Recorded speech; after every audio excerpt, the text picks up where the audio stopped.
हे हमारे अद्वैत पिता परमेश्वर, हे हमारे उद्धारकर्ता प्रभु यीशु मसीह और हे शांतिदायक पवित्र आत्मा, आज की आराधना में हम आपका स्वागत करते हैं और आपकी उपस्थिति के लिए जो हमारे मध्य में है और हमारे दर्शकों के मध्य में है, हम आपको हृदय की गहराइयों से धन्यवाद देते हैं। भजनकार लिखते हैं, हे सारी पृथ्वी के लोगों, यहोवा का जय जयकार करो, उत्साह पूर्वक जय जयकार करो और भजन गाओ। वीणा बजाकर यहोवा का भजन गाओ। समुद्र और उसमें की सब वस्तुएं गरज उठें, जगत और उसके निवासी महाशब्द कहें, यह यहोवा के सामने हो, क्योंकि वह पृथ्वी का न्याय करने को आने वाला है। वो धर्म से जगत का और सच्चाई से देश देश के लोगों का न्याय करेगा। और प्रकाशित वाक्य में संत यूहन्ना लिखते हैं, प्रभु यीशु मसीह वहां पर कहते हैं, देख मैं शीघ्र आने वाला हूं और हर एक के काम के अनुसार बदला देने के लिए प्रतिफल मेरे पास है। आत्मा और दुल्हन दोनों कहती है आ, और सुनने वाला भी कहे आ, और जो इन बातों की गवाही देता है वह भी कहता है, हाँ मैं शीघ्र आने वाला हूं। आमीन। हे प्रभु यीशु आ। जी हाँ भाइयों और बहनों, प्रभु यीशु मसीह का द्वितीय आगमन होने वाला है। अनेक चिन्ह सत्य साबित हो रहे हैं। कलीसिया तैयार है। क्या आप तैयार हैं? आइए इस गीत को प्रकट कर हम अपनी इस गीत को गाकर हम अपनी तैयारी प्रकट करें।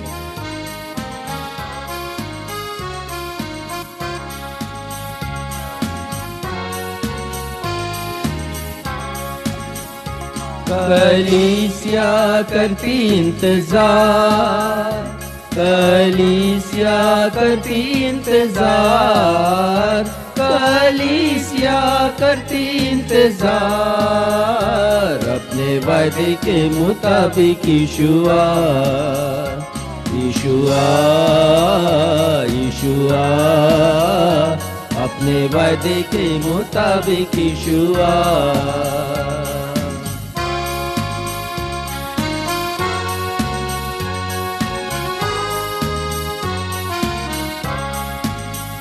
रात अंधेरी गुजरी जाती है, रात अंधेरी गुजरी जाती है, रात अंधेरी गुजरी जाती है, पाँव फटे ही खुदावंद यीशुआ यीशुआ यीशुआ, पाँव फटे ही खुदावंद यीशुआ।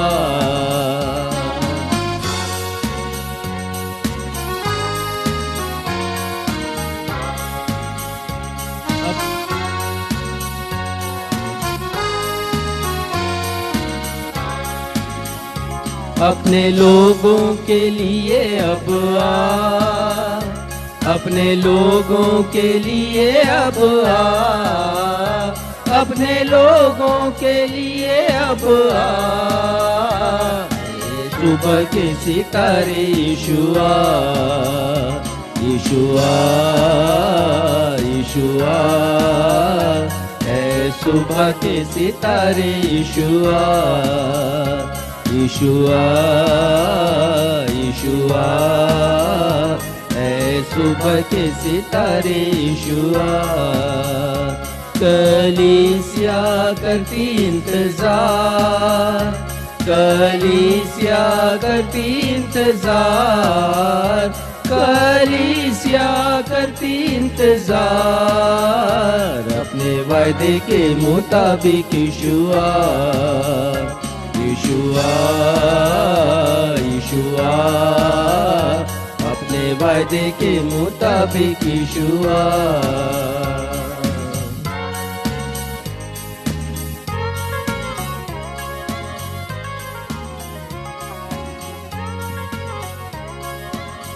नवजीवन इवेंजलिकल चर्च की 193वीं अर्थात 193rd ऑन एवं ऑफलाइन आराधना में मैं आप सभी प्रभु भक्तों का अपने उद्धारकर्ता प्रभु यीशु मसीह के अतुलनीय नाम में स्वागत करता हूं और आप सभी को जय यीशु, यीशु सहाय, शालोम, जय मसीह की और प्रेज द लॉर्ड कहता हूं। Praise the Lord.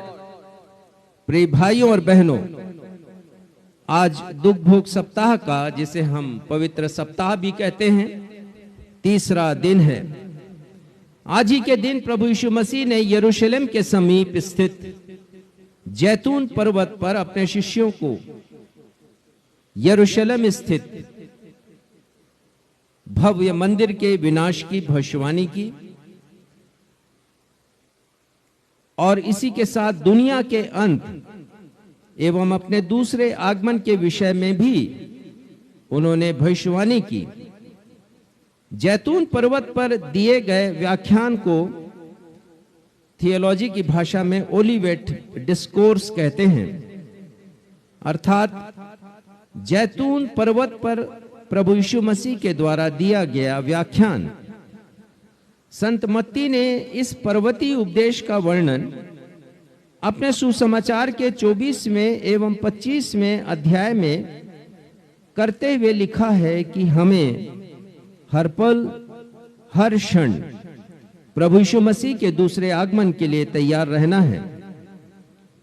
आज हम इसी विषय पर मनन करेंगे, लेकिन इस समय आइए हम सब मिलकर प्रभु यीशु मसीह के दूसरे आगमन पर एक और गीत गाएं और इस गीत के शब्द हैं, देखो यीशु आ रहा स्वर्गीय दूतों के संग, उनको संग ले जाने को जिनको वो करता पसंद या जिनको वो है चाहता।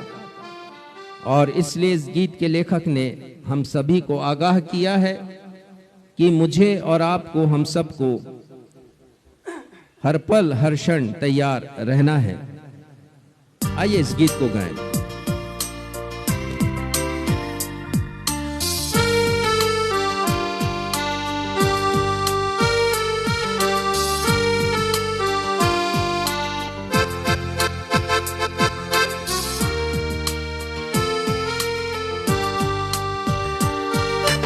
देखो यीशु आ रहा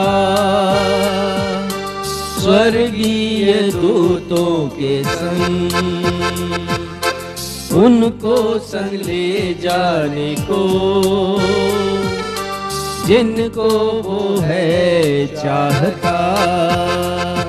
तैयार रहो, तैयार रहो, तैयार रहो, वो आ रहा है देखो, न्याय करने यीशु आ रहा।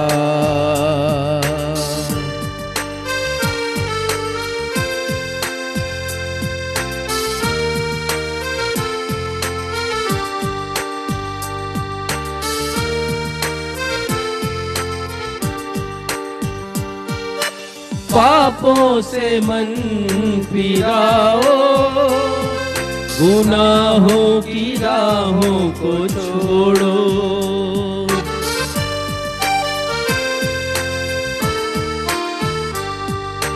पापों से मन फिराओ, गुनाहों की राहों को छोड़ो। स्वर्गीय राज निकट आया है, तो तुम पछता लो।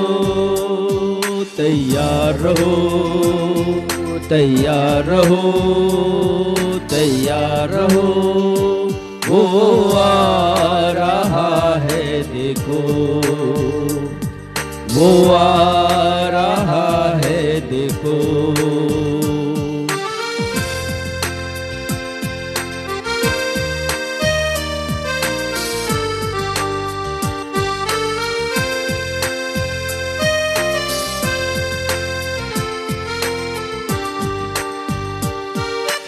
जागो ऐ सोने वालों, दुनिया में तुम खो न जाओ।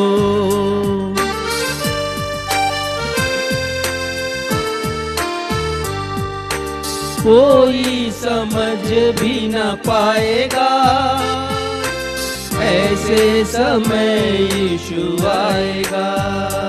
फिर से गाएंगे इसको।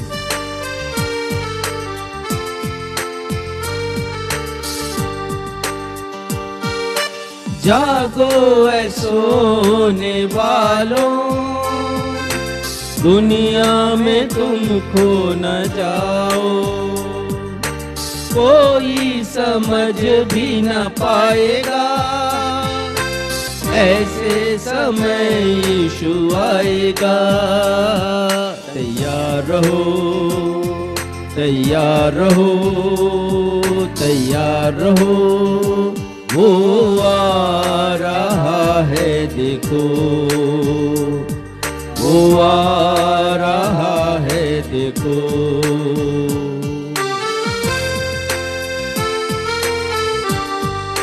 जी हाँ प्यारे भाइयों और बहनों, इस बात को निश्चित जानिए कि ये दुनिया टल जाएगी, लेकिन प्रभु यीशु मसीह का कहा हुआ एक शब्द, एक बिंदु भी नहीं टलेगा।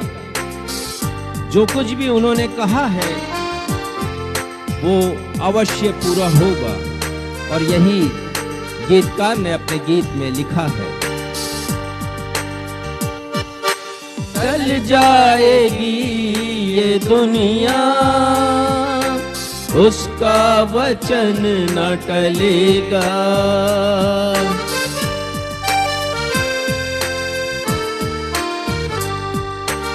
टल जाएगी ये दुनिया, उसका वचन न टलेगा। जो भी कहा है यीशु ने, हर पल हर दिन ऐसा होगा। तैयार रहो, तैयार रहो, तैयार रहो, वो आ रहा है देखो, वो आ रहा है देखो। देखो यीशु आ रहा, स्वर्गीय दूतों के संग, उनको संग ले जाने को, जिनको वो है चाहता। तैयार रहो, तैयार रहो, तैयार रहो, न्याय करने यीशु आ रहा, न्याय करने यीशु आ रहा, न्याय करने यीशु आ रहा।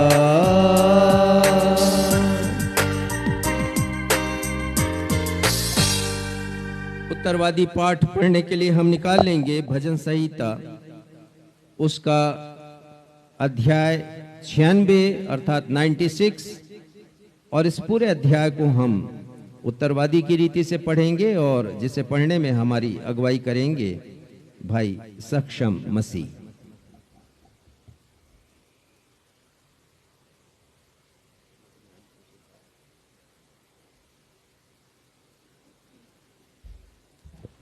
आइए हम सब मिलकर धर्मशास्त्र से निकाल लें भजन संहिता अध्याय 96, और इस पूरे अध्याय को जैसा कि हमारा दस्तूर रहा है उत्तरवादी की रीति से पढ़ लेंगे, और अंत में हम सब 13वें पद को साथ में मिलकर के पढ़ लेंगे। भजन संहिता 96। यहोवा के लिए एक नया गीत गाओ, हे सारी पृथ्वी के लोगों, यहोवा के लिए गाओ। यहोवा के लिए गाओ, उसके नाम को धन्य कहो। दिन प्रतिदिन उसके किए हुए उद्धार का शुभ समाचार सुनाते रहो। अन्य जातियों में उसकी महिमा का और देश देश के लोगों में उसके आश्चर्य कर्मों का वर्णन करो। क्योंकि यहोवा महान और अति स्तुति के योग्य है, वह सब देवताओं से अधिक भय योग्य है। क्योंकि देश देश के सब देवता तो मूर्तें ही हैं, परंतु यहोवा ही ने स्वर्ग को बनाया है। उसके चारों ओर वैभव और ऐश्वर्य है, उसके पवित्र स्थान में सामर्थ और शोभा है। हे देश देश के कुल के लोगों, यहोवा का गुणानुवाद करो, यहोवा की महिमा और सामर्थ को मानो। यहोवा के नाम की ऐसी महिमा करो जो उसके योग्य है, भेंट लेकर उसके आंगनों में आओ। पवित्रता से शोभायमान होकर यहोवा को दंडवत करो। हे सारी पृथ्वी के लोगों, उसके सामने कांपते रहो। जाति जाति में कहो, यहोवा राजा हुआ है, और जगत ऐसा स्थिर है कि वो टलने का नहीं। वह देश देश के लोगों का न्याय खराई से करेगा। आकाश आनंद करे और पृथ्वी मगन हो, समुद्र और उसमें की सब वस्तुएं गरज उठें।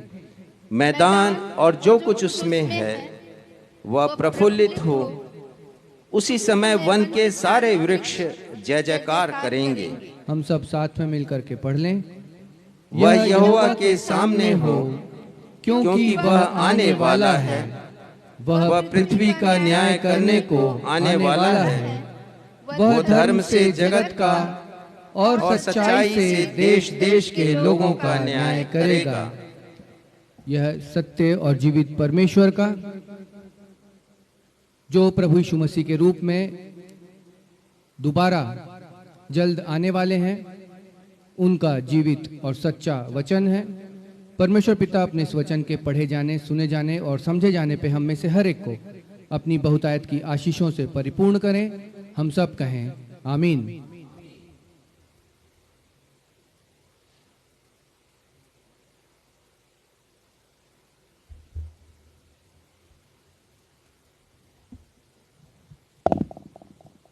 सूचनाएं आज के लिए इस प्रकार से हैं कि कल भी संध्याकालीन आराधना इसी प्रकार लगाई जाएगी, और आप सभी से अनुरोध है कि आप अवश्य यदि संभव हो तो कलीसिया भवन में आएं, और यदि संभव नहीं है तो आप अपने घर पर ऑनलाइन हमारी इस आराधना में शामिल हों। साथ ही साथ हमारी ऑनलाइन आराधना का प्रसारण भी करें। आप दूसरे लोगों को बताएं, इसका प्रचार करें और बताएं लोगों को इसके विषय में, ताकि अन्य लोग भी जो कलीसियाई सेवा से वंचित रहते हैं वे इस आराधना का हिस्सा बन सकें और हमारे साथ वे भी शामिल हों आराधना का की आशीषों को और इसके आनंद को वो प्राप्त कर सकें। साथ ही आपको बताना चाहता हूं कि कल प्रसारण में कुछ हमारी ओर से गड़बड़ी हुई। 38 मिनट और 49 सेकंड तक बिल्कुल आवाज़ नहीं थी, क्योंकि कनेक्शन ही सही नहीं था। और जब इस बात का हमें पता चला तो तुरंत इसे ठीक किया गया। लेकिन सबसे अच्छी बात ये हुई कि संदेश पूरा आया है, और आप यदि सुनना चाहें तो इसको सुन सकते हैं। 38 मिनट के बाद पूरे प्रसारण में जो संदेश है उसको आप सुन सकते हैं। अभी तक मैंने वीडियो अपलोड नहीं किया है, क्योंकि उसमें सुधार की आवश्यकता है। जो आवाज़ का जो सेक्शन है जिसमें आवाज़ नहीं आई उसको हम डिलीट करेंगे और फिर से इसे YouTube पर हम अपलोड करेंगे, और आप उस संदेश का, कल के संदेश को अवश्य सुनिएगा। और कल तो आराधना होगी ही 7:30 बजे, लेकिन गुरुवार को भी 7:30 बजे 7:30 पर हमारी आराधना प्रारंभ होगी। और उस दिन प्रभु भोज स्थापना दिवस हम सब मनाएंगे, स्मरण करेंगे प्रथम ब्यारी को, जिसे प्रभु यीशु मसीह ने यरूशलेम की उपरोठी कोठरी पर अपने शिष्यों के साथ मनाया और स्थापित किया। और एक नई वाचा उस दिन से उन्होंने प्रारंभ की है, जिसने पूरे इतिहास को बदल दिया है। तो उस दिन भी आप हमारे साथ शामिल होइएगा, और प्रभु भोज की सहभागिता भी यदि आप कलीसिया में उपस्थित होकर उसे प्राप्त करना चाहें तो प्राप्त कर सकते हैं, अन्यथा आप अपने घर में भी तैयारी कर लें और हमारे साथ मेज की सहभागिता को प्राप्त करें। शुक्रवार को शुभ शुक्रवार जिसे कहते हैं, गुड फ्राइडे जिसे कहते हैं, उस दिन 12 बजे से 3 बजे तक हमारी आराधना चलेगी और हम 7 वाणियों पर मनन करेंगे। तो इस बात को भी आप ध्यान रखें और उस दिन आप हमारे साथ अवश्य शामिल हों। ये आराधना बड़ी लंबी होती है और खासकर ऑनलाइन में तो बहुत लंबी होगी और आपको कुछ पैसे खर्च भी करने पड़ेंगे, अतिरिक्त डाटा आपको भरवाना पड़ेगा, लेकिन आप चिंता ना करें। परमेश्वर पिता आपकी रुचि को देखकर आपको अपनी आशीषों से परिपूर्ण करेंगे।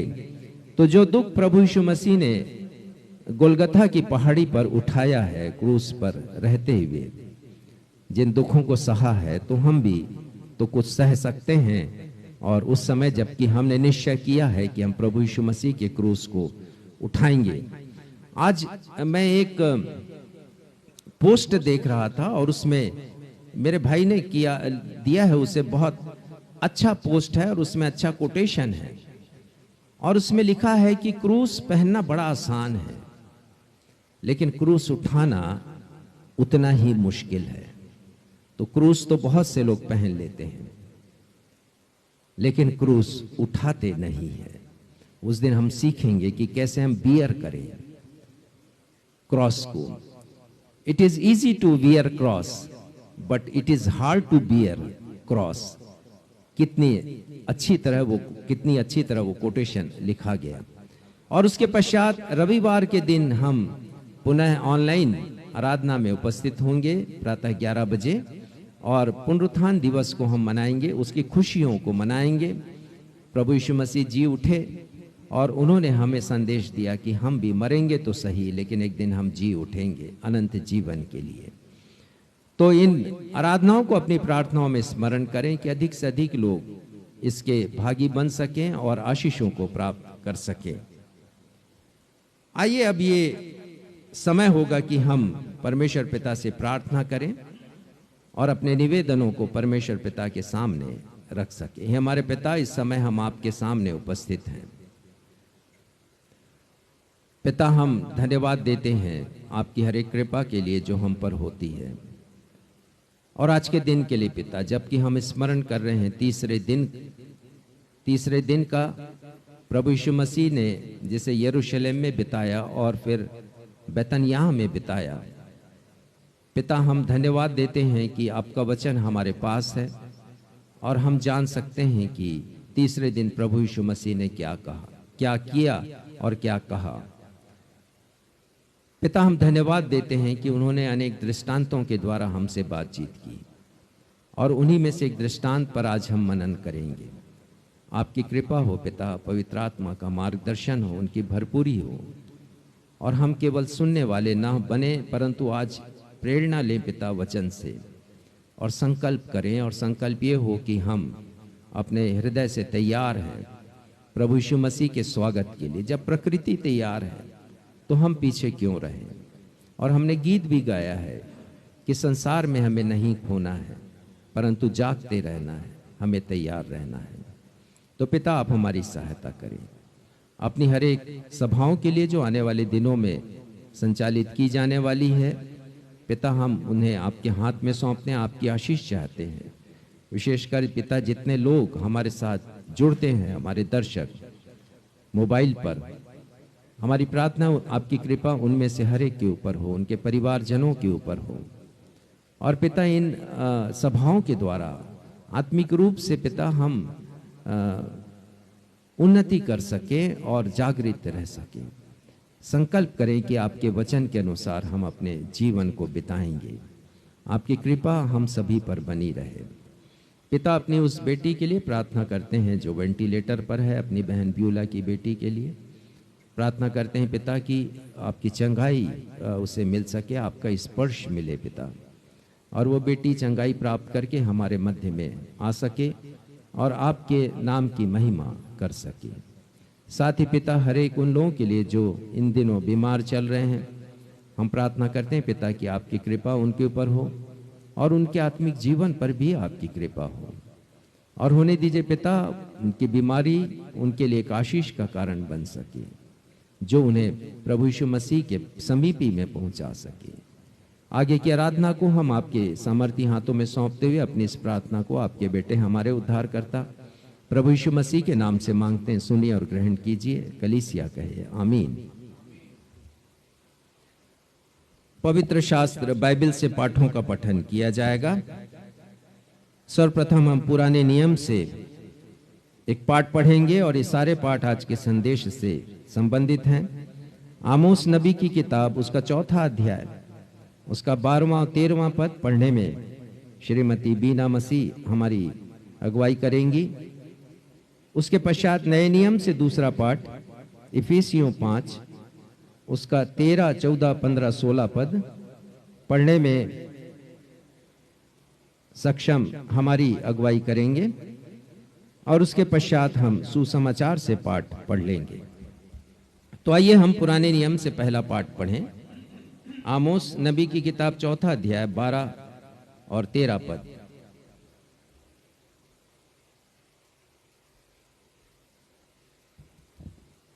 आप सबों को जय मसीह की। जय मसीह की। मैं पहला पाठ पढ़ लूंगी। आमोस उसका 4था अध्याय पद 12 एवं 13। यहाँ पर इस प्रकार लिखा है, इस कारण हे इस्राएल, मैं तुझसे ऐसा ही करूँगा और इसलिए कि मैं तुझ में एक काम करने पर हूँ। हे इस्राएल, अपने परमेश्वर के सामने आने के लिए तैयार हो जा। देख, पहाड़ों का बनाने वाला और पवन का सृजने वाला और मनुष्य को उसके मन का विचार बताने वाला और भोर को अंधकार करने वाला और जो पृथ्वी के ऊंचे स्थानों पर चलने वाला है, उसी का नाम सेनाओं का परमेश्वर यहोवा है। यह परमेश्वर का जीवित सत्य वचन है। परमेश्वर इसके पढ़े एवं सुने जाने पर हम सबों को आशीष प्रदान करें। हम सब कहें आमीन। आमीन।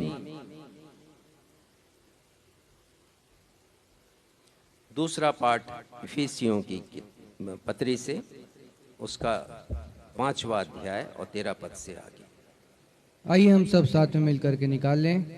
नए नियम से इफिसियों की पत्री 5वां अध्याय पद संख्या 13 से 16 तक। और यहाँ यूं लिखा हुआ है, पर जितने कामों पर उल्हाना दिया जाता है वे सब ज्योति से प्रकट होते हैं, क्योंकि जो सब कुछ को प्रकट करता है वह ज्योति है। इस कारण वह कहता है, हे सोने वाले जाग और मुर्दों में से जी उठ, तो मसीह की ज्योति तुझ पर चमकेगी। इसलिए ध्यान से देखो कि कैसी चाल चलते हो। निर्बुद्धियों के समान नहीं परंतु बुद्धिमानों के समान चलो। अवसर को बहुमूल्य समझो, क्योंकि दिन बुरे हैं। यह सत्य और जीवित परमेश्वर का सत्य और जीवित वचन है। परमेश्वर पिता अपने इस वचन के पढ़े जाने, सुने जाने और समझे जाने पे हम में से हर एक को अपनी बहुतायत की आशीषों से परिपूर्ण करें। हम सब कहें आमीन।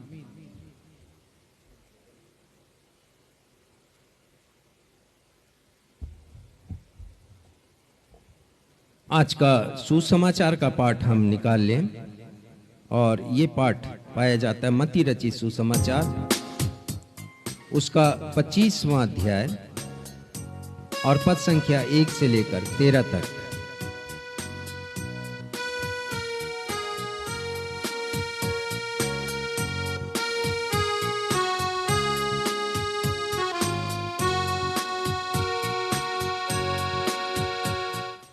दस कुंवारियों का दृष्टांत जिसे प्रभु यीशु मसीह ने आज ही के दिन कहा था। और संत मत्ती लिखते हैं, स्वर्ग का राज्य उन 10 कुंवारियों के समान होगा जो अपनी मशालें लेकर दूल्हे से भेंट करने को निकली। उनमें 5 मूर्ख और 5 समझदार थीं। मूर्खों ने अपनी मशालें तो ली परंतु अपने साथ तेल नहीं लिया, परंतु समझदारों ने अपनी मशालों के साथ अपनी कुप्पियों में तेल भी भर लिया। जब दूल्हे के आने में देर हुई तो वे सब ऊँघने लगीं और सो गईं। आधी रात को धूम मची, देखो दूल्हा आ रहा है, उससे भेंट करने के लिए चलो। तब वे सब कुंवारियां उठकर अपनी मशालें ठीक करने लगीं और मूर्खों ने समझदारों से कहा, अपने तेल में से कुछ हमें भी दो, क्योंकि हमारी मशालें बुझी जा रही हैं।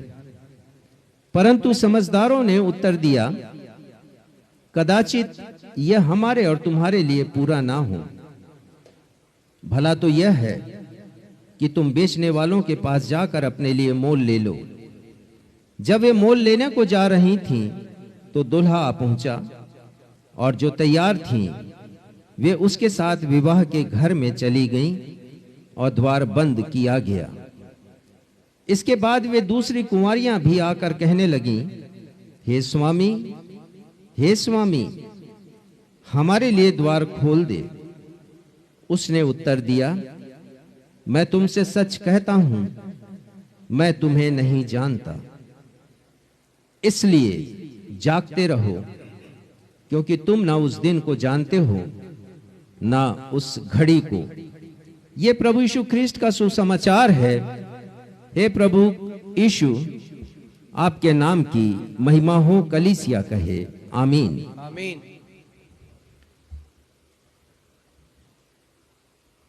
अब ये समय है कि हम परमेश्वर के जीवित वचन से संदेश को सुन सके। आज के संदेश का विषय है, प्रभु यीशु मसीह जब दूसरी बार इस पृथ्वी पर आएंगे तो वो हमें क्या सोता हुआ पाएंगे या जागता हुआ पाएंगे। The Lord Jesus Christ, when he comes the second time, will he find us sleeping or awakened? ये आज के संदेश का विषय है। परंतु इससे पहले कि हम आज के संदेश को सुने, आइए हम एक गीत गाएं जो प्रभु यीशु मसीह के दूसरे आगमन पर है। और ये गीत भी कहता है कि हमें तैयार रहना है। देख यीशु आता, बादलों पर आता, तुर ही फूंकी जाती, अंत समय अब आता, पा जाओ वो सब जन उद्धार, रहना अब हरदम तैयार।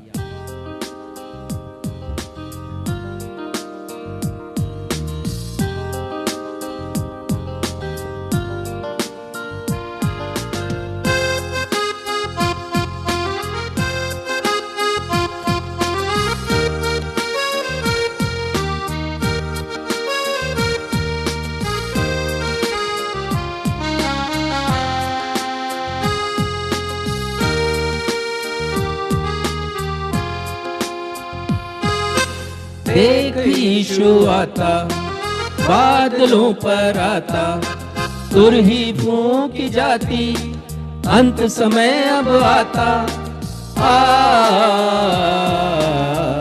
आ जाओ सब जन उद्धार, रहना अब हरदम तैयार,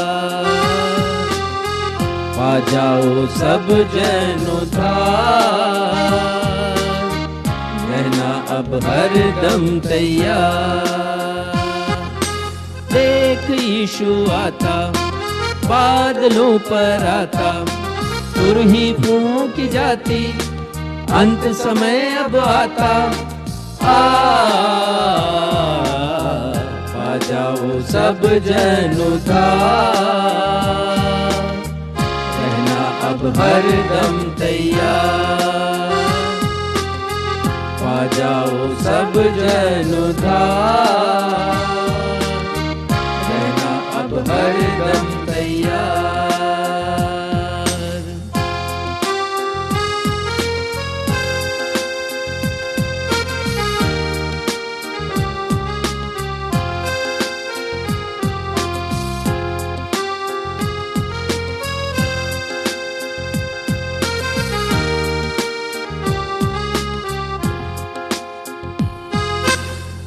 काल भुखमरी भूकंप लड़ाइयाँ, नई बीमारियाँ, नफरत और दूरियाँ, हिंसा उत्पात हत्या होते आज। यहाँ भाइयों और बहनों, प्रभु यीशु मसीह ने ये सारे संकेत हमें दे दिए हैं। और हम इन संकेतों को, इन चिन्हों को पूरा होता हुआ देख रहे हैं। अकाल की बातें सुन रहे हैं, युद्ध की बातें सुन रहे हैं। हम भुखमरी को देख रहे हैं, जो पूरे संसार पर भुखमरी का साया है, खासकर अफ्रीका के देशों में। और हिंसा, उत्पात, हत्या के बारे में दिन प्रतिदिन हम सुन रहे हैं। और ये कठिन समय है, मुझे और आपको धीरज रखना है। हम फिर से इस पद को गाएंगे। अकाल, भुखमरी, भूकंप, लड़ाइयाँ, नई बीमारियाँ, नफरत और दूरियाँ, हिंसा, उत्पात, हत्या होते आज। कठिन समय है, बचकर ही चलना, धीरज को धरना, विश्वास न छोड़ना। यीशु ही है केवल सबकी आस, यीशु ही है केवल सबकी आस।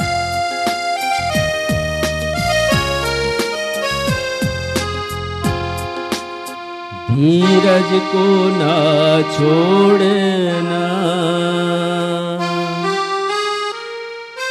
धीरज को ना छोड़ना।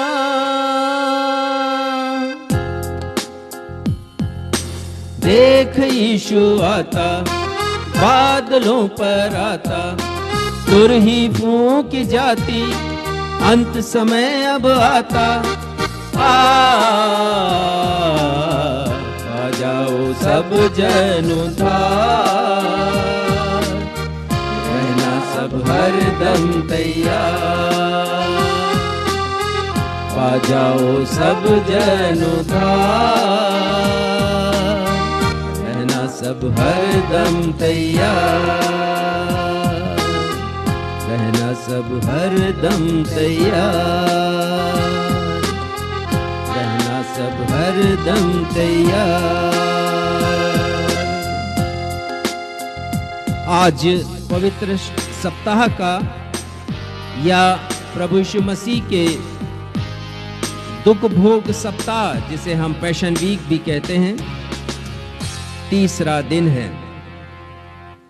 पवित्र शास्त्र में स्पष्टता से यह नहीं लिखा है कि मंगलवार को प्रभु यीशु मसीह ने क्या क्या किया है, अर्थात दिन के अनुसार यह वर्णन नहीं है। लेकिन बाइबल के जो टीकाकार हैं, कमेंटेटर हैं, विद्वान लोग हैं, उन्होंने शोध किया है। सोमवार को क्या हुआ, मंगलवार को क्या हुआ, बुधवार को क्या हुआ, गुरुवार का वर्णन है, इतवार का वर्णन है, शुक्रवार का वर्णन है, रविवार का वर्णन है। परंतु बीच में जो सोमवार, मंगल, बुध है, तो उसके विषय में ये सभी का मत एक समान नहीं है कि इस दिन यही घटना घटी थी। लेकिन विद्वानों ने कहा है तो हम उसके ऊपर यकीन करते हैं, क्योंकि उनके साथ उनका रिसर्च है। और वो कहते हैं कि हर दिन के समान प्रभु यीशु मसीह बैतनिय्याह से प्रातःकाल के समय यरूशलेम के मंदिर में आए। और मैं आपको बतलाना चाहता हूं कि प्रभु यीशु मसीह रात्रि विश्राम बैतनिय्याह में किया करते थे। हमने पाम संडे मनाया, बैतनिय्याह से ही वो आए थे। और उसके पश्चात वो दिन भर यरूशलेम में रहे, पुनः चले गए वापस बैतनिय्याह। दूसरे दिन फिर प्रातःकाल को अपने शिष्यों के साथ वो यरूशलेम में आए, दिन भर उन्होंने सेवकाई की और उसके पश्चात फिर वो बैतनिय्याह चले गए रात्रि विश्राम के लिए। और आज के दिन भी ऐसा ही हुआ है। और वो यरूशलेम में है, वहाँ के मंदिर में है, और वहाँ पर उन्होंने प्रवचन दिया है, शिक्षा प्रदान की है, उनकी बातचीत हुई है फरीसियों के साथ, सदूकियों के साथ। और अनेक घटनाएं घटी, जिनमें से एक घटना ये है कि उन्होंने एक विधवा को 2 दमड़ी का दान डालते हुए देखा है अपने शिष्यों के साथ, और लूका रचित सुसमाचार 21 अध्याय में उसका वर्णन है। और इसी के साथ और भी गतिविधियां रही हैं। और यरूशलेम के मंदिर से फिर वो जैतून पर्वत पर चले गए हैं शिष्यों के साथ, और वहां पर उन्होंने यरूशलेम के मंदिर के विनाश की भविष्यवाणी की। और उनकी भविष्यवाणी अक्षरशः सन 70 में घटित हो गई, जब रोम का सम्राट नीरो था और उसने यरूशलेम नगर के मंदिर के विनाश की आज्ञा दी, क्योंकि मंदिर ही था जो लोगों को जोड़ता था। तो उन्होंने कहा, न रहेगा बांस, न बजेगी बांसुरी, मंदिर ही ध्वस्त कर दो। और साथ ही साथ पूरा यरूशलेम नगर उजाड़ दिया गया। बहुत बड़ा विप्लव उस शहर को देखना पड़ा। तो प्रभु यीशु मसीह ने न सिर्फ यरूशलेम के भव्य मंदिर के विनाश की भविष्यवाणी की, परंतु उन्होंने अपने दूसरे आगमन के विषय में भी बताया, और उन संकेतों का भी उन्होंने वर्णन किया, चिन्हों का वर्णन किया कि क्या क्या संकेत दिखाई देंगे उनके दूसरे आगमन के पहले, जिसमें उन्होंने क्लेश काल का वर्णन किया है और महाक्लेश काल, tribulation period and great tribulation period, ये दोनों का उन्होंने वर्णन किया है मत्ती रचित सुसमाचार के 24वें अध्याय में। ओलिवेट डिस्क्लोजर इसको कहते हैं। जैतून पर्वत पर प्रभु यीशु मसीह के द्वारा दिया गया व्याख्यान या प्रवचन, और इसका उल्लेख न केवल मत्ती रचित सुसमाचार के 24वें अध्याय में है और बाद में 25वें अध्याय में भी है, परंतु लूका में भी आप पढ़ सकते हैं। 21वां अध्याय है लूका का, और मरकुस रचित सुसमाचार में भी पढ़ सकते हैं 13वां अध्याय। इस व्याख्यान में उन्होंने अपने द्वितीय आगमन के पहले दिखाई जाने वाली चिन्हों के विषय में बातचीत की है, और इन्हें एंड टाइम साइन कहते हैं। उन्होंने कुछ संकेत भी दिए हैं। यदि आप मत्ती उसका 24वां अध्याय निकालें तो प्रभु यीशु मसीह ने अंजीर का दृष्टांत वहां पर दिया है। उन्होंने नूह के समय की गतिविधियां क्या होती थी, नूह के समय कैसे लोगों का जीवन व्यापन होता था, दिनचर्या कैसी थी, उसका भी उन्होंने वर्णन किया है। आप पढ़ सकते हैं 24वां अध्याय। और अपनी बात को प्रबलता से कहने के लिए प्रभु यीशु मसीह ने आगे 25वें अध्याय में, मत्ती के 25वें अध्याय में 3 दृष्टांत कहे हैं। पहला दृष्टांत है 10 कुंवारियों का, और उसके बाद तोड़ों का दृष्टांत है, और उसके बाद प्रभु यीशु मसीह के द्वितीय आगमन के बारे में उन्होंने बताया कि कैसे होगा न्याय वो कैसे करेंगे। आज हम अपने विषय को समझेंगे, और विषय हमारा है प्रभु यीशु मसीह जब दूसरी बार आएंगे तो क्या हमें सोता हुआ पाएंगे या जागता हुआ पाएंगे। यदि आप 24वां अध्याय पढ़ें तो बार बार प्रभु यीशु मसीह ने इस बात का उल्लेख किया, सतर्क किया है कि मुझे और आपको जागते रहना है, मुझे और आपको तैयार रहना है। पढ़िएगा मत्ती 24:42वां पद, पहले पढ़िए 42। इसलिए जागते रहो, क्योंकि तुम नहीं जानते कि तुम्हारा प्रभु किस दिन आएगा। प्रभु यीशु मसीह कह रहे हैं जागते रहो, और वो ये भी कह रहे हैं तैयार रहो। पढ़िएगा 44वां पद। इसलिए तुम भी तैयार रहो, क्योंकि जिस घड़ी के विषय में तुम सोचते भी नहीं हो, उसी घड़ी मनुष्य को जागते रहो और तैयार रहो। ये प्रभु यीशु मसीह का आह्वान है, वो हमें सतर्क कर रहे हैं कि मुझे और आपको आत्मिक रूप से जागते रहना है, मुझे और आपको आत्मिक रीति से हर पल हर क्षण तैयार रहना, जैसा गीत अभी हमने गा लिया। और उनकी अपेक्षा है मुझसे और आपसे। पढ़िएगा पद 46। धन्य है वह दास जिसे उसका स्वामी आकर ऐसा ही करते। और वो कहते हैं कि धन्य होंगे मैं और आप यदि प्रभु यीशु मसीह आए और हम भी वैसा ही करता पाए, हमें करता हुआ पाए। अर्थात जागता हुआ और तैयार। क्या हमारी स्थिति आज ऐसी है? प्रभु यीशु मसीह ने 10 कुंवारियों के द्वारा बहुत अच्छी तरह हमें समझा दिया है। 10 कुंवारियों के दृष्टांत के द्वारा बहुत अच्छी तरह हमें समझा दिया है। परमेश्वर चाहते हैं कि हर मसीह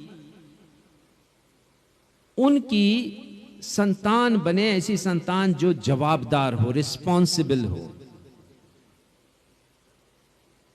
और जब हम मत्ती पढ़ते हैं 24वां अध्याय पूरी रीति से 40 और 41 पद, और इसी के साथ लूका रचित सुसमाचार उसका 17वां अध्याय और उसके 34-35 पद को तो प्रभु यीशु मसीह ने स्पष्ट रूप से वहां पर कहा है कि मनुष्य के पुत्र के प्रकट होने के दिन भी ऐसा होगा। वो कहते हैं 2 मनुष्य अपने बिस्तर पर होंगे और उनके अनुसार जो तैयार होगा वो ले लिया जाएगा, जो तैयार नहीं है वो छोड़ दिया जाएगा। 2 स्त्रियां चक्की पीसती होंगी, जो तैयार है वो ले ली जाएगी और जो तैयार नहीं है वो छोड़ दी जाएगी। 2 जन खेत पर होंगे, जो तैयार होगा वो प्रभु यीशु मसीह के साथ जाएगा और जो तैयार नहीं है वो इस धरती पर ही रह जाएगा अपनी मृत्यु का दिन देखने के लिए। इसी के साथ प्रभु यीशु मसीह ने यह भी बता दिया कि जब वो आएंगे तो कहीं पर सुबह होगा, कहीं पर दोपहर, कहीं पर रात भी होगी। देखिए, यदि हम समझें तो इस बात को समझ सकेंगे। चक्की पीसा जाता है सुबह के समय। पुराने समय में महिलाएं गेहूं, ज्वार, बाजरे को पीसा करती थी। चक्की, उस समय जो चक्की की मशीन थी वो थी नहीं, जिसको हम बोलते हैं आटा चक्की, वो थी नहीं। तो घर पे ही लोग पीसा करते थे। बचपन में मैंने देखा था अपनी नानी को ऐसे पीसते हुए। सुबह के समय वो उठ जाती थी बहुत सुबह और वो पीस करके आटा बना लेती थी ताकि हमें रोटी दे सके। तो ये सुबह का समय, जब यीशु मसीह आएंगे तो कहीं सुबह का समय होगा, कहीं दोपहर का समय कहा है प्रभु यीशु मसीह ने कि 2 जन खेत में होंगे, और खेत में अमूमन दिन के समय ही रहते हैं। एक ले लिया जाएगा, एक छोड़ दिया जाएगा। और 2 जन अपने बिस्तर पर होंगे, उन्होंने कहा। तो रात्रि का समय है, तो सुबह, दोपहर, रात का समय। कहीं सुबह का समय होगा, यीशु आएंगे, कहीं दोपहर का समय, कहीं रात का समय। लेकिन जो मुख्य बात है वो ये है कि क्या उस समय लोग तैयार रहेंगे, और जो तैयार हैं यीशु के साथ जाएंगे। तो मुझे और आपको हर पल, हर समय तैयार रहना है, और यही आज का विषय है। और इस विषय को समझने के लिए हम 10 कुंवारियों के दृष्टांत पर आते हैं, जो मत्ती रचित सुसमाचार ने उसका वर्णन किया है 25 अध्याय के पहले पद से लेके 13वें पद तक। और ये दृष्टांत बचपन से हमारा जाना पहचाना है। संडे स्कूल से ही इस दृष्टांत का वर्णन किया जाता है, क्योंकि काफी रोचक ये दृष्टांत है। इस दृष्टांत में एक दूल्हे के विषय में हम पढ़ते हैं, जो अपनी दुल्हन को लेने के लिए आता है। दुल्हन की 10 सहेलियां हैं, जिसे कुंवारियां कहा गया है। हिंदी बाइबल में कुंवारियां, अंग्रेजी में वर्जिन्स उनको कहा गया है, लेकिन न्यू लिविंग ट्रांसलेशन बाइबल में ब्राइड्स मेट कहा गया है, अर्थात दुल्हन की सहेलियां। ये 10 कुंवारियां दूल्हे के आगमन पर उसके स्वागत के लिए अपने अपने स्तर पर तैयारियां करती हैं।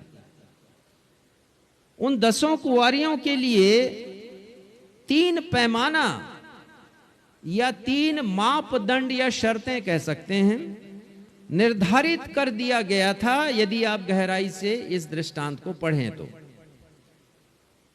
और उन मापदंडों के बारे में उन्हें पहले से जागरूक कर दिया गया था। चैतन्य कर दिया गया था, सावधान कर दिया गया था। तो वो क्या है? 3 सावधानियां जो उन्हें बरतनी थी। पहला कि सबके हाथ में मशाल होनी चाहिए और मशाल को जलती हुई दशा में होना चाहिए। यह बिल्कुल स्पष्ट है।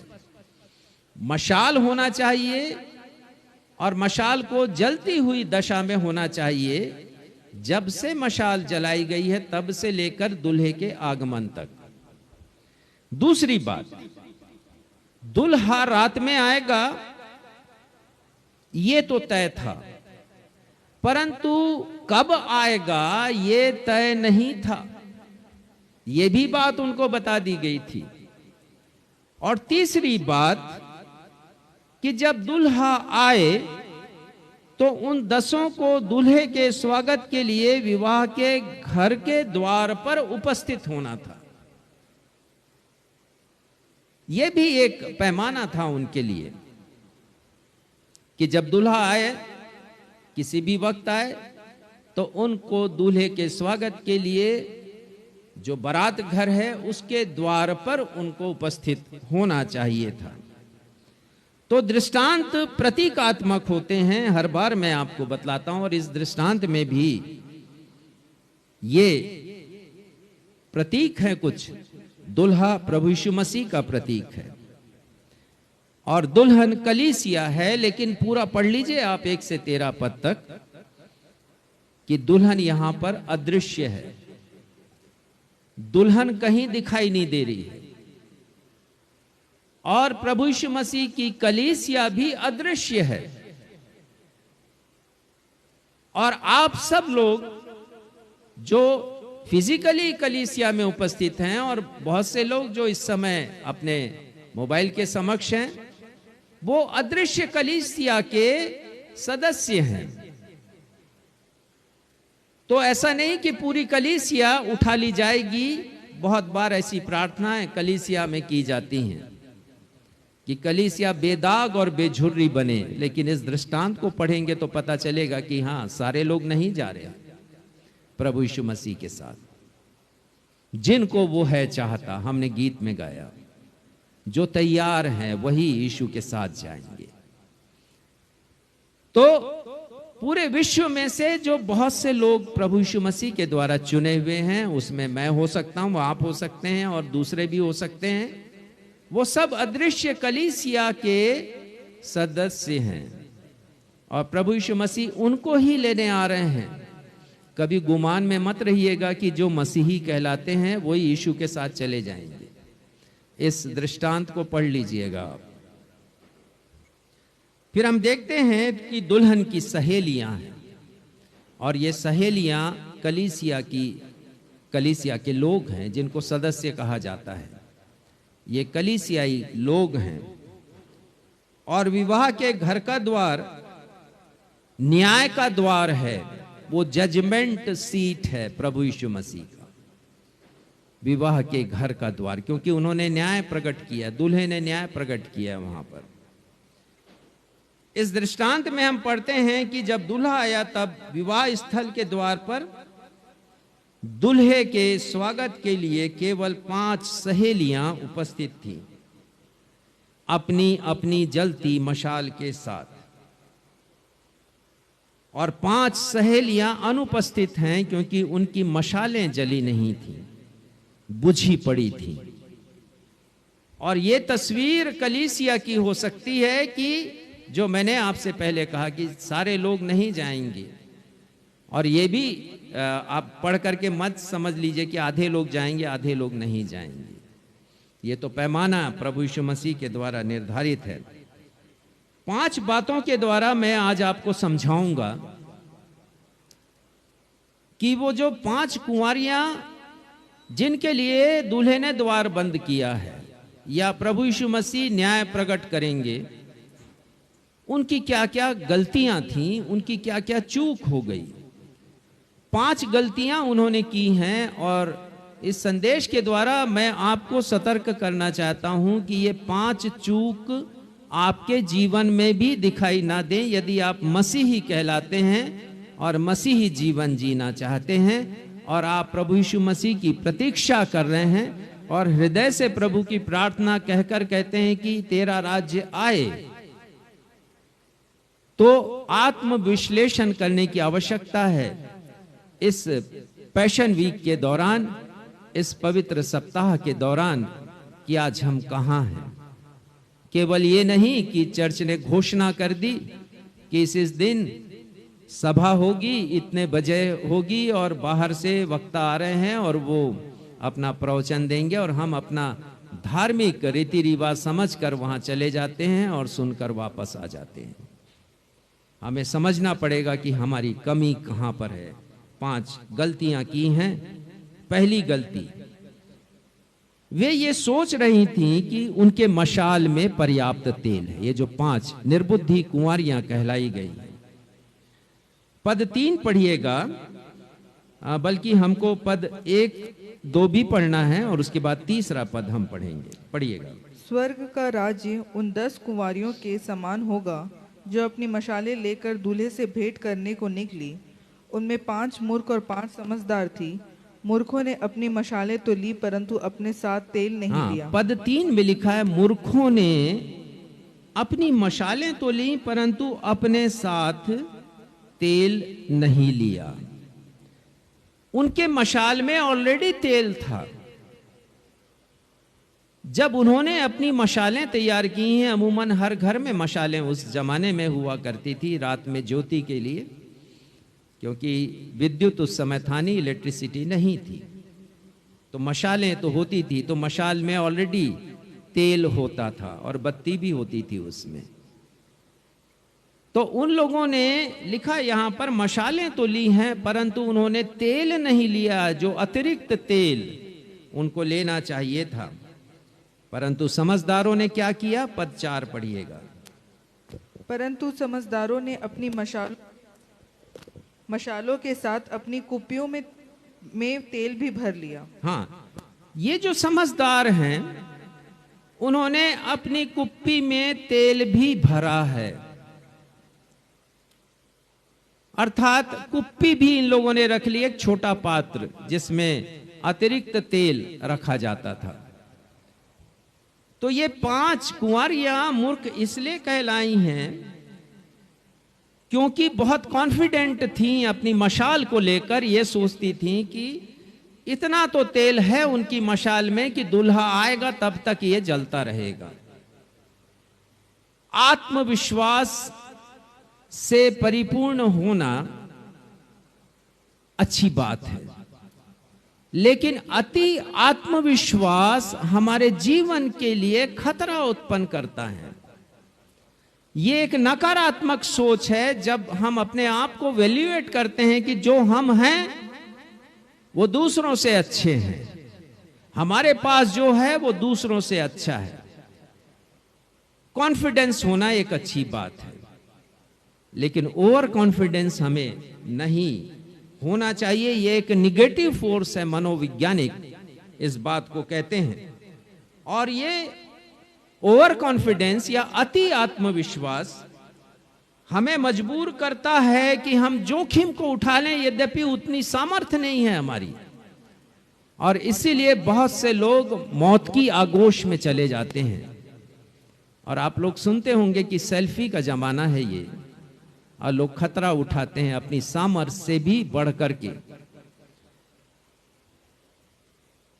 तो स्वयं की क्षमता को अधिक आंकलन करना और अपने बारे में गलत राय बना लेना, ये अति आत्मविश्वास है। और ये 5 मूर्ख कुंवारियां उसी अति आत्मविश्वास से पीड़ित थीं। मशालें तो ली हैं परंतु कुप्पियां नहीं ली और कुप्पियों में तेल नहीं लिया। मूर्ख कुंवारियों ने उनको अपने साथ अतिरिक्त तेल लेना था, परंतु उन्होंने नहीं लिया। मसीही जीवन की तरफ हम आते हैं कि यीशु मसीह हमें क्या सिखाना चाहते हैं। कभी कभी हम भी अपने आत्मिक जीवन को लेकर इतने अधिक कॉन्फिडेंट हो जाते हैं कि हम सोचते हैं कि जितना प्रभु को हम दे रहे हैं, अपना समय दे रहे हैं, प्रार्थना कर रहे हैं, बाइबल पढ़ रहे हैं, अपनी भेंटें दे रहे हैं, वो पर्याप्त है। ये अति आत्मविश्वास का पहला चरण है। एक पद निकालिएगा, पहला कुरिन्थियों 10वां अध्याय और 12वां पद। देखिए यहां क्या लिखा है। इसलिए जो समझता है मैं स्थिर हूं, वह चौकस रहे कि कहीं गिर न पड़े। संत पौलुस कहते हैं कि जो समझता है कि मैं स्थिर हूं, और यही बात है अति आत्मविश्वास। जो समझता है कि मैं स्थिर हूं, वह सतर्क हो जाए, चौकस रहे कि कहीं वो गिर ना पड़े। तो यदि आप कॉन्फिडेंट हैं कि आपका जो इस समय मसीही जीवन है वो पर्याप्त है आपको स्वर्ग तक पहुंचाने के लिए, तो सतर्क होने की आवश्यकता है। हो सकता है कि जिस समय यीशु आए तो आपकी भी मशाल बुझी हुई मिले। बहुत से मसीही लोग सोचते हैं कि आत्मिक जीवन के नाम पर वो जो कुछ कर रहे हैं वो पर्याप्त है, और लौदीकिया की कलीसिया का विश्लेषण भी अपने प्रति ऐसा ही था। और पहले भी मैंने बताया, आज भी बता रहा हूं कि लौदीकिया की कलीसिया आज के जमाने की कई कलीसियाओं की तस्वीर है कि कलीसिया धन धान्य से तो परिपूर्ण हो गई, बहुत अच्छा भवन है, आराधनालय का पुलपिट का दृश्य भी बहुत अच्छा है, बेंचेस भी बहुत अच्छी हैं, कलीसिया भरा भी हुआ है लोगों से। परंतु जो असली तस्वीर है यीशु के सामने, वो उसकी सही दशा का बयां करती है। प्रकाशित वाक्य 3 अध्याय के 17वें पद में प्रभु यीशु मसीह ऐसी ही कलीसिया के विषय में क्या कहते हैं। 3 अध्याय 17वां पद पढ़िए। तू कहता है कि मैं धनी हूँ और धनवान हो गया हूँ, और मुझे किसी वस्तु की घटी नहीं, और यह नहीं जानता कि तू अभागा और तुच्छ और कंगाल और अंधा और नंगा है। ये सही तस्वीर है। यीशु कहते हैं कि तू सोचता है धनवान हो गया हूं, किसी चीज की, किसी वस्तु की आवश्यकता तुझे नहीं है, लेकिन जो वास्तविक स्थिति है कि तू अभागा है, तू तुच्छ है, कंगाल है, अंधा है और नंगा है। हमें अपने आप को जांचने की आवश्यकता है। हम ना सोचें कि हमारे पास जो है वो पर्याप्त है उस समय के लिए जब यीशु मसीह आएंगे। तो ये उनकी पहली गलती थी। दूसरी गलती, उनका अनुमान था कि दुल्हा सही वक्त पर आएगा। ये उनका अनुमान था। उन्होंने सोच रखा था मूर्ख कुंवारियों ने कि जो मशाल है, मशाल में जो तेल है, दूल्हे के आने तक वो जलता रहेगा। 5वां पद पढ़िएगा। जब दूल्हे के आने में देर हुई तो वे सब उगने लगी और सो गई। हाँ, तो दूल्हे के आने में देरी हो गई। मैंने पहले ही बताया कि निश्चित समय नहीं था दूल्हे के आने का, और दूल्हे के आने में देरी हुई है। और हम भी देखेंगे कि यीशु के आने में यदि देरी हो रही, विलंब हो रही, तो उसका कारण क्या है। परंतु मुझे और आपको तैयार रहना है। तो उनका अनुमान था कि दूल्हा सही वक्त पर आएगा। और मैं आपको बताना चाहता हूं कि मसीही जीवन अनुमान पर नहीं चलता है। उनका अनुमान गलत साबित हुआ। मसीही जीवन वास्तविकता पर चलता है, रियलिटी पर। हम हैं क्या और हम क्या कर रहे हैं, हमारा आचरण, हमारा स्वभाव कैसा है। पद 5 में जो लिखा है कि दूल्हे के आने में देरी हुई, अर्थात उनका अनुमान गलत निकला है। पद 6 को पढ़िएगा। आधी रात को धूम मच, देखो दूल्हा आ रहा है। आधी रात को दूल्हा आया है और धूम मची है दूल्हे के आगमन पर। आमतौर से ऐसा होता है, गाजे बाजे की आवाज सुनाई देती है, अचानक दूल्हा आया है। उनकी उम्मीद के समय में दूल्हा नहीं, अनुमान के समय में दूल्हा नहीं।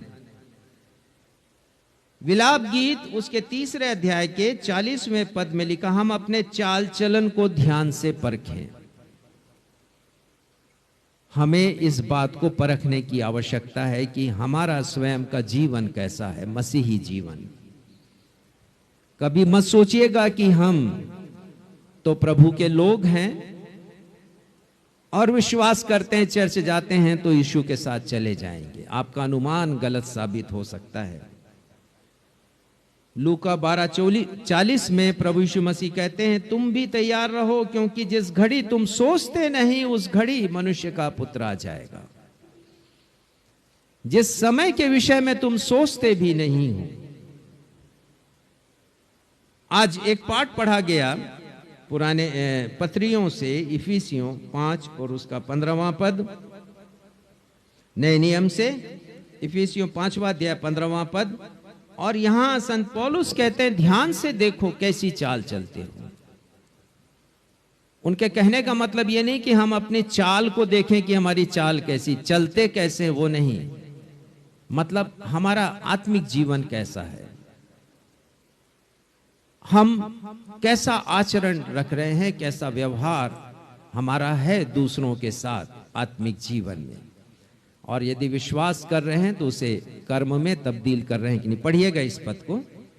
इसलिए ध्यान से देखो कि कैसी चाल चलते हो, निर्बुद्धियों के समान नहीं पर बुद्धिमानों के समान चलो।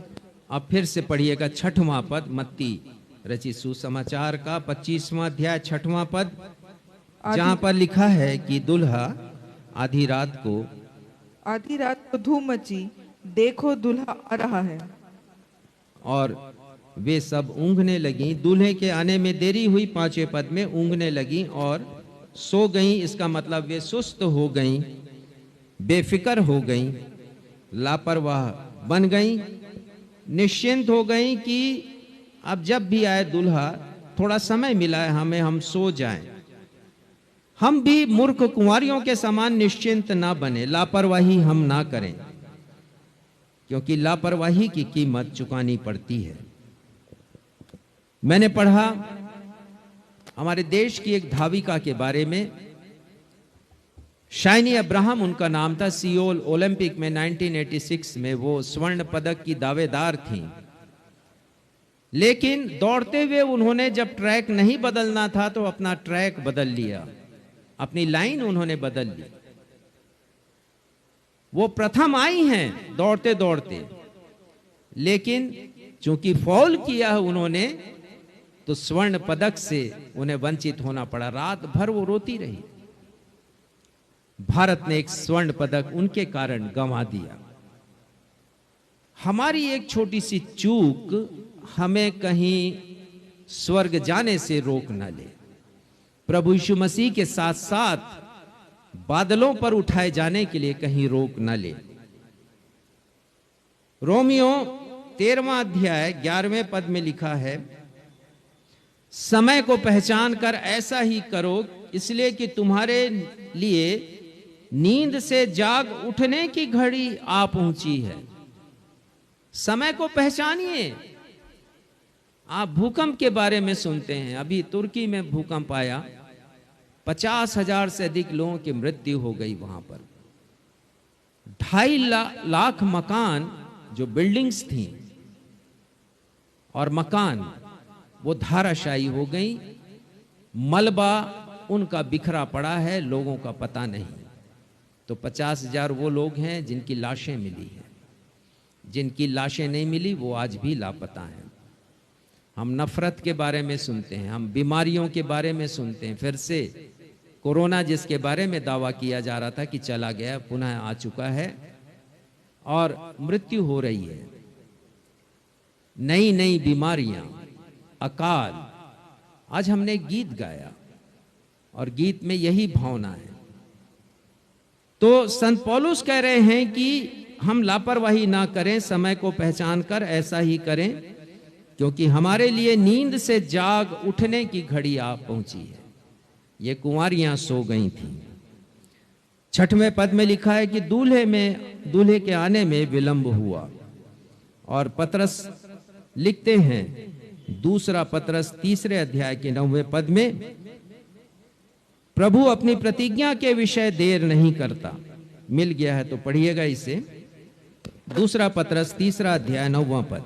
प्रभु अपनी प्रतिज्ञा के विषय में देर नहीं करता, जैसे देर कुछ लोग समझते हैं, पर तुम्हारे विषय में धीरज धरता है और नहीं चाहता कि कोई नष्ट हो, वरन यह कि सबको मन फिराव का अवसर मिले। सबको मन फिराव का अवसर मिले। तो परमेश्वर पिता हमें अवसर दे रहे हैं कि हम अपने मनों को फिरा लें, हम पश्चाताप करें अपने पापों से। और यही असली पैशन वीक है, यही दुख भोग सप्ताह जिसे प्रभु यीशु मसीह चाहते हैं मेरी और आपकी जिंदगी में होना चाहिए, कि हम मन फिरा लें। प्रभु के आने में विलंब इसलिए हो रहा है कि वो मुझे और आपको अवसर दे रहे हैं। और इफिसियों में संत पौलुस कहते हैं, इफिसियों की पत्री में, कि अवसर को हम बहुमूल्य समझें। इब्रानी 2:3 में लिखा है, इब्रानी 2 अध्याय के 3 पद में, हम लोग ऐसे बड़े उद्धार से निश्चिंत रहकर कैसे बच सकते हैं। उद्धार हमारे सामने है, प्रभु यीशु मसीह का उद्धार। यदि इसे हमने नहीं लिया है, ग्रहण नहीं किया है प्रभु यीशु मसीह को अपनी जिंदगी में, तो हम बच नहीं पाएंगे। तीसरी चूक उनकी, वे यह सोचकर चल रही थी कि उनकी अन्य सहेलियां वक्त जरूरत पर उनकी सहायता करेंगी। पद 7 पढ़िएगा, मत्ती 25वां अध्याय उसका 7वां पद।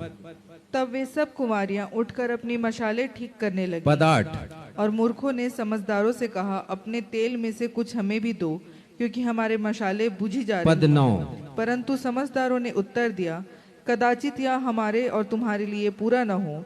भला तो यह है कि तुम बेचने वालों के पास जाकर अपने लिए मोल ले लो। उनकी मशालें बुझी जा रही थी, शोर मच गया था, दुल्हा आ रहा है। और मैंने आपको बतलाया था कि शर्त थी कि मशालें जलती हुई दशा में होनी चाहिए जब दुल्हा आए, और कुंवारियों को विवाह घर के द्वार पर खड़े होना भी आवश्यक था। तो ये 5 कुंवारियों की मशालें तो बुझी जा रही थी। वो उठ करके उसको ठीक करने लगी, पाया कि तेल तो खत्म हो गया। उन्होंने अपनी साथी सहेलियों से मांगा, जिनकी मशालें जल रही थी, जिन्होंने कुप्पी में तेल भर रखा था। तो ये जो समझदार हैं, बुद्धिमान हैं, उन्होंने उत्तर दिया है कि हमारे और तुम्हारे लिए पर्याप्त नहीं होगा। आत्मिक जीवन में इस बात से हमें शिक्षा मिलती कि हम गलत फहमी के शिकार ना हो, मिसकंसेप्शन पर हम ना रहें, भ्रम ना करें। हमें प्रभु यीशु मसीह के आगमन की व्यक्तिगत तैयारी करना है। कोई हमें साथ नहीं देगा। एक पद निकालिए, गलातियों 6 उसका 5वां पद पढ़िएगा। कोई दूसरी व्यवस्था नहीं है, आपको अपनी जिम्मेदारी स्वयं लेना है। कोई आपकी मदद नहीं करेगा। यहां पर समझदारों ने सहायता नहीं की, क्योंकि वो समय ही नहीं था सहायता करने का। अब आप इस पर ये मत कहिएगा कि दया क्यों नहीं की उन्होंने, वो तो सारी बातें उन्होंने कही होंगी, मूर्खों ने। कहा नहीं होगा कि वचन में तो लिखा है दया करो, तुम दया भी नहीं करो, लेकिन वो वक्त नहीं है दया करने का। हर बात का एक समय है। इस बात को सुलेमान ने कहा। पढ़िएगा गलातियों 6 उसका 5वां पद। क्योंकि हर एक व्यक्ति अपना ही बोझ उठाएगा। एवरी मैन शैल बियर हिज ओन बर्डन। हर मनुष्य अपना बोझ उठाएगा, कोई किसी को देगा नहीं। उस समय पिता नहीं दे पाएगा अपने आत्मिक जीवन की खूबियों को अपने लड़के को, ना लड़का दे पाएगा अपने पिता को। पढ़ लीजिए यहेजकेल 18वां अध्याय उसका 20वां पद पढ़िएगा और समझ जाइए कि परमेश्वर का वचन क्या कहता है। संत पौलुस लिखते हैं रोमियो 14:12 में, हम में से हर एक परमेश्वर को अपना लेखा देगा। Yes, each of us will give a personal account to God. हम में से हर एक को अपना व्यक्तिगत लेखा देना है। कोई किसी की मदद नहीं करेगा, सहायता नहीं करेगा। पढ़िएगा यहेजकेल 18:20वां पद। जो प्राणी पाप करे वही मरेगा, ना तो पुत्र पिता के अधर्म का भार उठाएगा और ना पिता पुत्र का। No substitution. स्पष्ट रीति से परमेश्वर के वचन में लिखा है कि जो भार उठाना है, पाप का भार, पिता का के पाप का भार पुत्र नहीं उठाएगा, पुत्र के पाप का भार पिता नहीं उठाएगा। ये उनकी तीसरी चूक थी। चौथी चूक, वे सोच रही थीं कि तेल खरीदने के लिए उनके पास पर्याप्त धन है। पद 10 पढ़िएगा, मत्ती 25वां अध्याय 10वां पद। मत्ती 25वां अध्याय 10वां पद। जब वे मोल लेने को जा रही थी। मोल लेने के लिए, क्या मोल लेने के लिए जा रही थी? खरीदने के लिए क्या जा रही थी? वो तेल खरीदने जा रही थी। और बाइबल में तेल पवित्र आत्मा का सूचक है, पवित्र आत्मा का प्रतीक है ये तेल। और ये दृष्टांत मुझे और आपको समझा रहा है कि प्रभु यीशु मसीह के द्वितीय आगमन पर उनके साथ वे ही लोग जा सकेंगे जिनके जीवन में पवित्र आत्मा क्रियाशील है या सक्रिय है। यदि मेरे और आपके जीवन में सक्रियता रही पवित्र आत्मा की, तभी हम उठाए जाएंगे प्रभु यीशु मसीह के साथ बादलों पर, अन्यथा नहीं। और ये मोल लेने के लिए जा रही हैं। जलता हुआ मशाल एक एक्टिव मसीह जीवन को, एक ऐसे मसीह जीवन को जो गुणों से भरा है, एक ऐसी मसीह जीवन को जिसमें पवित्र आत्मा के फल, जिसको 9 फल हम कहते हैं, वो दिखाई देते हैं। और पवित्र आत्मा से भरपूर मसीही जीवन, overflowing life with the Holi spirit, ये है जलता हुआ मशाल का सूचक। और हमारे आत्मिक जीवन को भी ऐसा ही सक्रिय बने रहना है। ये नहीं कि हम कलीसिया भवन गए और उसके बाद वहां से घर आए और भूल गए कि क्या सुना, क्या पढ़ा गया, क्या मन में समाया, कुछ भी याद नहीं। और इसीलिए देखा जाता है कि बड़े दिन के बाद कलीसिया में भीड़ कम हो जाती है, ईस्टर के बाद भीड़ कम हो जाती है, गुड फ्राइडे के बाद भीड़ कम हो जाती, लोग दिखते नहीं है। कुप्पी में का तेल, उन्होंने कुप्पी में तेल रखा समझदारों ने, वो एक अतिरिक्त दर्शन है दरअसल। और दर्शन ये बतला रहा है कि केवल आत्मिक जीवन पर्याप्त नहीं है, एक सक्रिय आत्मिक जीवन हमारे लिए जरूरी है। व्यावहारिक आत्मिक जीवन प्रभु यीशु मसीह उससे भी देखते हैं, दोनों पक्षों को देखते हैं। उन्होंने कह दिया जो मुझे हे प्रभु कहता उनमें से हर एक स्वर्ग के राज्य में प्रवेश नहीं करेगा, परंतु वो जो मेरे पिता की इच्छा पर चलते हैं। हे प्रभु कहना अलग बात है और परमेश्वर की इच्छा पर चलना, आज्ञा पालन करना दूसरी बात है। तो मसीही जगत में ये भ्रम फैला कर रखा गया है कुछ कलीसिया के द्वारा, कुछ लोगों के द्वारा, कि पवित्र आत्मा केवल उनके जीवन में है जिन्हें अन्य अन्य भाषा बोलने का वरदान है। और ये एक भ्रामक जानकारी है, मैं आपको देना चाहता हूं। और यदि कोई बाइबल की इस विचारधारा से असहमत है तो वो मुझसे बातचीत भी कर सकता है। अन्य भाषा का एक वरदान है, वो एक अलग बात है, अन्य भाषा का वरदान होना। लेकिन यह कहना कि पवित्र आत्मा उनके ही पास होता है जिन्हें अन्य भाषा करने का वरदान है, ये गलत बात है। क्योंकि मैंने देखा है कि लोग अन्य भाषा में बात करते हैं, कलीसिया के भीतर और कलीसिया के बाहर भी उनके जीवन को मैंने देखा है। ये 5 कुंवारियां मूर्ख इसलिए कहलाई क्योंकि वे तेल खरीदने के लिए आधी रात के समय जा रही थी। पवित्र आत्मा खरीदा नहीं जा सकता है। पढ़िएगा प्रेरितों के काम 8वां अध्याय और 18, 19, 20 पद, बहुत अच्छी तरह समझाया गया है। शमौन नाम का एक व्यक्ति, वो भी पवित्र आत्मा खरीदना चाहता था। 8वां अध्याय 18, 19 और 20वां पद पढ़िएगा। जब शमौन ने देखा कि प्रेरितों के हाथ रखने से पवित्र आत्मा दिया जाता है, तो उनके पास रुपए लाकर कहा कि यह अधिकार मुझे भी दो कि जिस किसी पर हाथ रखूं वह पवित्र आत्मा पाए।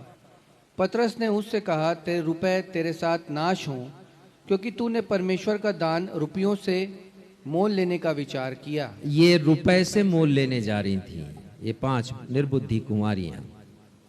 पतरस कह रहे हैं कि तेरे रुपए तेरे साथ नाश हो, क्योंकि तूने परमेश्वर के वरदानों को खरीदना चाहा है। पवित्र आत्मा का वरदान, हमें सतर्क होने की आवश्यकता। आजकल बहुत से झूठे भविष्यद्वक्ता उठ खड़े हुए हैं। संत पतरस लिखते हैं, दूसरा पतरस 2 अध्याय के 3 पद में, झूठे उपदेशक लोभ के लिए बातें गढ़कर तुम्हें अपने लाभ का कारण बनाएंगे। तो ऐसे लोगों से सतर्क रहिए, कहीं ऐसा ना हो कि इनके भ्रम में आप रहें और प्रभु यीशु मसीह के साथ जाने से आप चूक जाएं। अंतिम उनकी चूक है, इसके ऊपर हम आएंगे।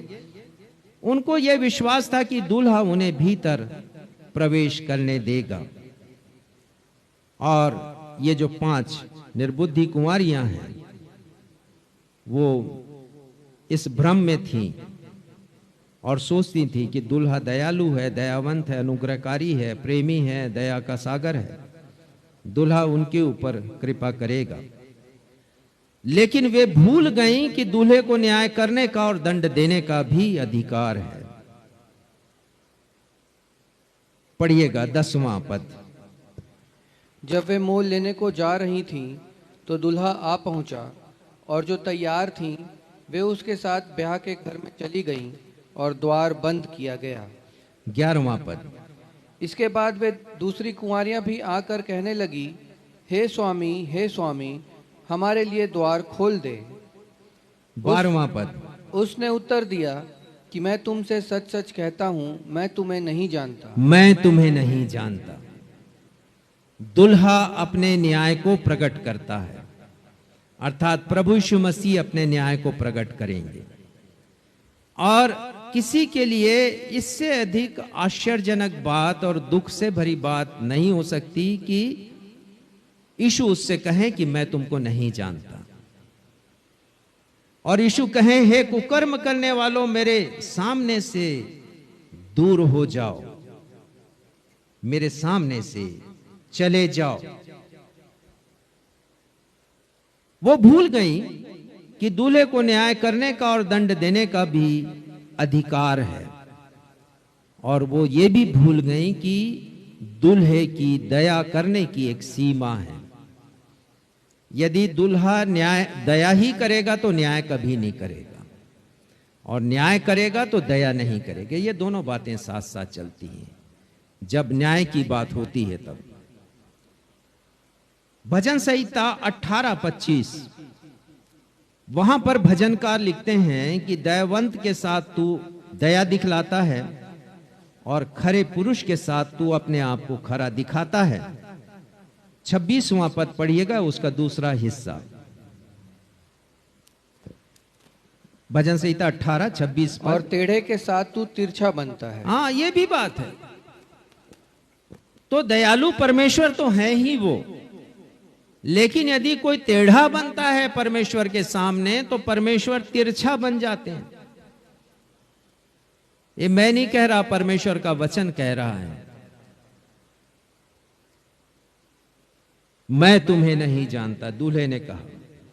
दूल्हे के सामने वो कई तर्क देने लग गई होंगी। हम तो तैयार थी, जीवन भर की तैयारी थी, पैसे खर्च किए थे, हमने अपना समय दिया था, और दूल्हे राजा आपके आने के जस्ट थोड़ी देर पहले ही हमारी मशाल बुझ गई, तो हम क्या करें? हमारी क्या गलती है? आपकी गलती, आपने आने में देरी क्यों की? लो,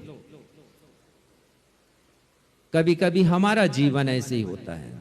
अपनी गलती तो देखते नहीं, परमेश्वर की गलतियां ढूंढने लगते हैं। आपने ऐसा किया तो किया क्यों?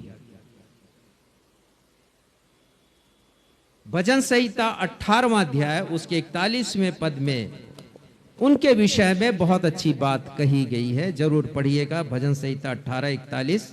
उन्होंने दुहाई तो दी, परंतु उन्हें कोई भी बचाने वाला ना मिला। उन्होंने यहोवा की भी दुहाई दी, परंतु उसने भी उनको उत्तर ना दिया। देखिए, इस पूरे दृश्य में हम देखते हैं कि समझदार जो कुंवारियां, जिनकी मशालें जल रही थीं, जो दूल्हे के आगमन के समय द्वार पर खड़ी थी, दूल्हे ने उनको भीतर किया, द्वार बंद किया है। द्वार बंद करना दूल्हे के न्याय का प्रतीक है। और इतने में वो दूसरी कुंवारियां भी आ रही हैं, वहां पर पहुंची हैं, द्वार के पास खटखटा रही हैं कि हमारे लिए द्वार खोल दे, हमारे लिए द्वार खोल दे। लेकिन वो कहते हैं, दूल्हा कहते हैं कि मैं तुमको नहीं जानता। दुहाई दे रही हैं वो। और यहां भी हमारे सामने पढ़ा गया, उन्होंने दुहाई तो दी परंतु उन्हें बचाने वाला कोई नहीं मिला। एक सीमा है परमेश्वर की, हमें बचाने की एक सीमा है, क्योंकि उनको न्याय भी करना है। आगे लिखा, उन्होंने यहोवा की भी दुहाई दी परंतु उसने भी उन्हें उत्तर नहीं दिया। ये ठीक, बिल्कुल ठीक बात लिखी। आज हमें और आपको निर्णय लेना इसके पहले कि द्वार बंद हो जाए। प्रकाशित वाक्य में लिखा है कि उसके खोले हुए को कोई बंद नहीं कर सकता, प्रभु यीशु मसीह के खोले हुए को, और उसके बंद किए हुए को कोई खोल नहीं सकता, कोई भी शक्ति नहीं है। बंद यानी बंद, द्वार बंद यानी बंद। मुझे और आपको सोचना है कि आज हम कहां पर हैं। हमने पढ़ा उत्तरवादी की रीति से भजन संहिता 96, और वहां पर हमने पढ़ा है कि आकाश आनंद कर रहा है, पृथ्वी मगन है, समुद्र भी प्रफुल्लित है, आनंदित है, मैदान और वृक्ष जो कुछ हैं सब आनंद से भर रहे हैं, जय जयकार कर रहे हैं, क्योंकि प्रभु यीशु मसीह आने वाले हैं। प्रकृति तैयार है प्रभु यीशु मसीह के स्वागत के लिए।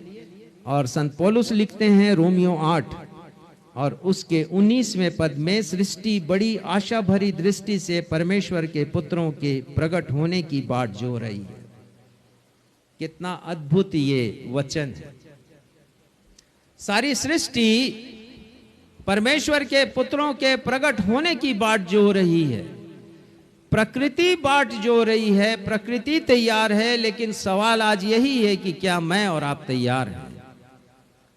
और मुझे और आपको तैयार रहना है। परमेश्वर पिता की कृपा आपके ऊपर हो, आपके आत्मिक जीवन पर हो, और इस रात को हम संकल्प ले सकें और कह सकें, हाँ प्रभु मैं तैयार हूं, आई एम रेडी लॉर्ड, कम सून।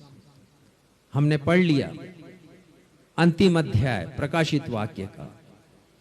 प्रभु यीशु मसीह ने कहा है मैं शीघ्र आने वाला हूं, और हम कहें कि हाँ प्रभु हम तैयार हैं, आ जाइए। और जब तक ना आए हमारी मशालों में तेल रहे, अतिरिक्त तेल भी हम रखें जो हमारे कार्य हैं, व्यावहारिक जीवन है। इस वचन के द्वारा परमेश्वर आप सभी को अपनी आशीषों से परिपूर्ण करे। हम फिर से वही गीत गाएंगे, आज की इस आराधना का समापन करेंगे। देख यीशु आता, बादलों पर आता, तुर ही फूंकी जाती। और इसके अंतिम पद को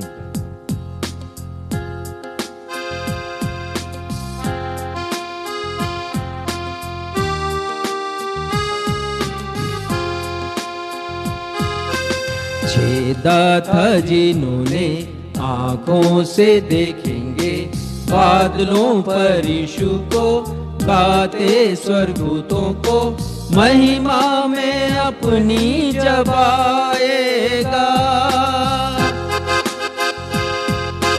आज समय है पश्चाताप कर लो, कौन जाने क्या हो, कल को न देखो, बाहें फैलाए यीशु तक ताज, बाहें फैलाए यीशु तक ताज।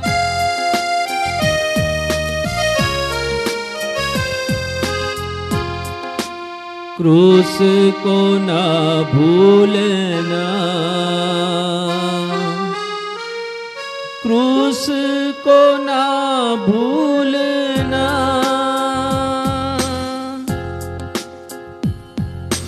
देख यीशु आता, बादलों पर आता, तुर ही फूंक जाती, अंत समय अब आता।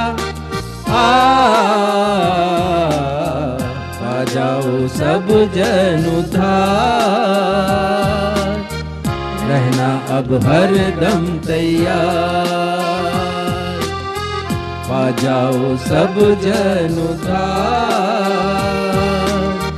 रहना अब हर दम तैयार। हे हमारे पिता, हम धन्यवाद देते हैं ओलिवेट डिस्क्लोजर के लिए। हम धन्यवाद देते हैं कि प्रभु यीशु मसीह ने आज के ही दिन जैतून पर्वत पर अपनी वाणी के द्वारा हमें सतर्क किया, हमें चौकन्ना किया है कि हमें तैयार रहना है, हमें जागते रहना है। हमारी यही प्रार्थना है पिता कि हम उस धन्य दास के समान हों कि जब उसका स्वामी रात के समय में आया तो स्वामी ने उसे काम करते हुए और जागते हुए पाया। आज का वचन हम सभी ने सुना है पिता, हमारी यही प्रार्थना है कि इस वचन के अनुसार हम अपने जीवन को चला सकें, वो चूक ना करें, वो गलती ना करें जिसे 5 निर्बुद्धि कुंवारियों ने किया था। और पिता हम वो काम करें जिसे समझदारों ने किया, ताकि जब आप आए तो हम तैयार रहें, जागते हुए पाए जाएं और आपके साथ बादलों पर उठा लिए जाएं। हमारा जीवन तब ही सार्थक होगा, अन्यथा विनाश हमारे लिए नियुक्त है। तो विनाश के पात्र ना बने, अविनाशी जीवन के पात्र बन सके, ऐसी कृपा हम में से हर एक के ऊपर कीजिए। इस प्रार्थना को आपके बेटे हमारे मुक्तिदाता प्रभु यीशु के नाम से मांगते हैं, सुनिए और ग्रहण कीजिए। कलीसिया कहे आमीन। आशीष ग्रहण करेंगे। अब हमारे अद्वैत पिता परमेश्वर का प्रेम, फिर से आने वाले प्रभु यीशु मसीह का अनुग्रह और पवित्र आत्मा की सहभागिता हम में से हर एक के साथ अब से लेकर हमारे उद्धारकर्ता प्रभु यीशु मसीह के दूसरे आगमन तक हमेशा होती रहे। कलीसिया कहे आमीन। जय मसीह की।